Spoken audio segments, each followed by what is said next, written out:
I'm Timothy Vigil, and this is Just Another Word, the Word of the Day podcast for storytellers. Episode 40, Vagabond.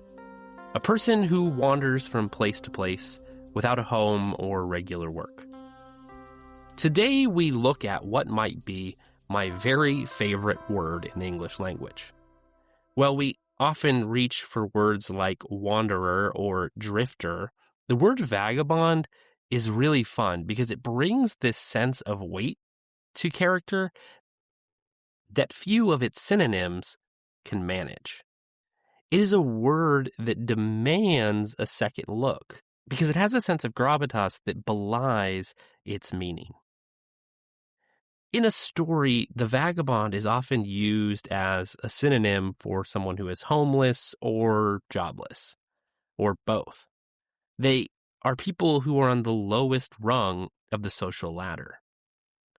But calling a character a vagabond instead of homeless grants them an immediate sense of gravitas. It suggests that their wandering is not just a lack of destination, but a state of being. They are a constant wanderer, moving always from place to place. But the power of the vagabond archetype lies in the stratification of the world. See, an elite person, a high-born or a settled ruler, might see vagabonds as a problem to be solved, a smudge on the landscape, a nuisance to be moved along. They simply want them to be gone. They don't want to deal with them. They see them as a flaw in their social structure. But as storytellers, we know that the vagabond is seldom simple. They are ultimate observers. They move through society without ever belonging anywhere that they are. And they may see truths that the elite ignore, that even the middle class, that even the settled ignore. The vagabond is always a stranger, and they have this keen ability to see things that others might miss. A vagabond character in your story can be used to shine light on a problem that is being ignored. But conflict arises when the vagabond, the person with the least to lose in a new place, becomes the only one who knows a secret that could topple the person with the most to lose. This is a very hyper-specific example, but their presence in a civilized space creates inherent tension. They are a reminder that the walls we build are not as solid as we think. They enter a space, and they might see the cracks in the social structure. A small push could break everything. And they might be the one who is there to inject a new idea into the lives of the people there. A vagabond's voice should reflect the miles they have walked. They've observed and they've seen and they've never stopped moving. And this makes the vagabond so special because they are an outsider everywhere they go, even if they return to the place of their birth. This outsiderness gives them a sense of us versus them from the people they are interacting with, but also might make them an exciting character to see. I am reminded of the character of Thom Merrilin from The Wheel of Time by Robert Jordan.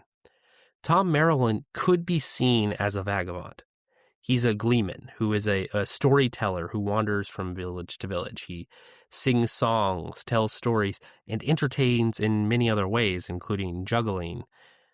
He's outside of the normal home and working structure of society and is seen as a figure that can be useful.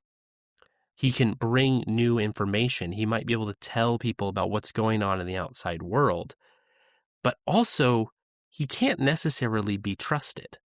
When something bad happens in the village that he's at, people immediately question whether he was part of it.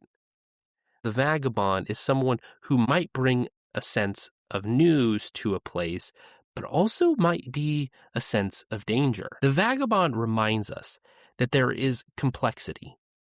There is complexity in every corner of society. Even among the lowest of the low, the vagabond is a specific, useful character archetype. They are a stratification of the poorest people in the world. They are a stratification, creating layers of depth. We might look at it from our perspective and see all people who are homeless as the same.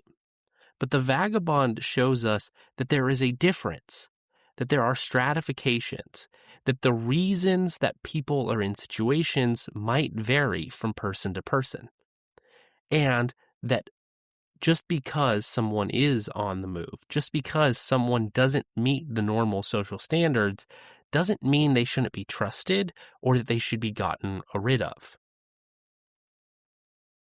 When you write a character who is at the bottom of the social strata, don't make them a caricature. Give them the gravitas they deserve.